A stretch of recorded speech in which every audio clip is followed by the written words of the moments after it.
It's the Recruiting Roundup powered by Rock and Refuel Varsity. Scout.com's Jason Jewell. I'm Jared Cohen. A busy week in the middle of the summer, which includes 2 commitments, Jason, starting with a standout safety that's headed to your alma mater. Yeah, Kurt Sugar committed to New Mexico State. Go Aggies. He had a very, very good camp. Got an offer from New Mexico State. Said, hey, I love the facilities. I like what they're doing there. It's close to home, and committed to New Mexico State. Now, he's been on varsity for a few years now. How has he really evolved his game since we saw him first as a sophomore to heading into his senior season and landing a Division I offer? The first thing that when I look at him is he's changed his physique. He's yoked up and built right now, so he's done a good job in the weight room. He's always been a ball hawk at safety. He has had 6 interceptions last year, had a big time junior season. I only expect bigger things from Kurt out of a senior season. An offensive lineman we spotlighted in our offensive line spotlight heading into next season, Dylan Eckmeyer out of South Point. He committed as well. Yeah, he committed to Montana, was offered by them, was his only Division I offer, but he camped at Montana, did very, very well.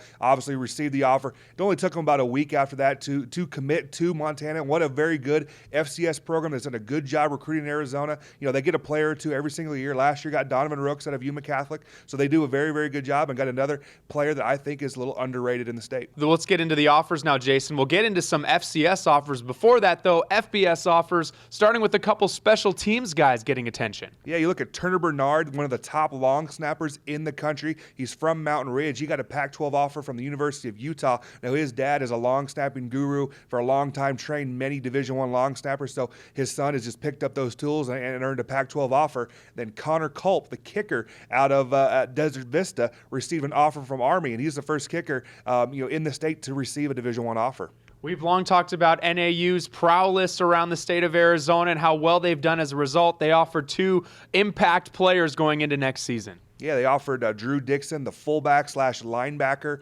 from Pinnacle High School, second Division I offer because he's been offered by Air Force as well. You like him because NAU could play him. They're one of the schools that still uses the fullback, and Drew was a fullback as well at Pinnacle. And then one of my favorite young up-and-coming offensive linemen, Jonathan Nathaniel, a 2017 offensive tackle from Basha, got his first Division I offer from NAU, and trust me, it won't be his only offer. Yeah, from spring ball this past season, Nathaniel was one of the players that stood out to me the most as well. First offer for him and first of many. Now those FCS offers we talked about, Jason, starting with the new starting quarterback out at Hamilton High School. Yeah, Travis Lockhart got his Division II offer from Colorado School of Mines, his first offer from a very, very prestigious academic school. Lockhart kind of split time, last year, but now is his time to shine. I've really liked what I've seen out of him in the spring, during 7-on-7 tournaments. Jacob Walsheimer out at Shadow Mountain last season was quietly one of the most impactful wide receivers in the state. He picks up an offer. Yeah, he got offered by Augustana. Now, the reason I really want to talk about this offer is Walsheimer went to South Dakota State's camp.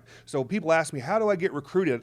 I talk about going to camps where college coaches can be there and evaluate your son. Yeah, that's exactly what Jake did. He went to South Dakota State's camp, hoping to get an offer from the Jackrabbits, of course, but was offered by a Division II school that was working at that camp. So the trip out to South Dakota paid off for Walsheimer. And finally, we mentioned Connor Murphy's out at the opening. His teammate, Jacob Collins, picked up an offer. Yeah, Division I offer from Columbia. Big kid that plays right tackle right now. I see him being more a guard the next level. He's about 6'3" and 310, but he's got a little nasty in him, and I really like him and Brendan Coleman, what Brophy's bringing back on the offensive line.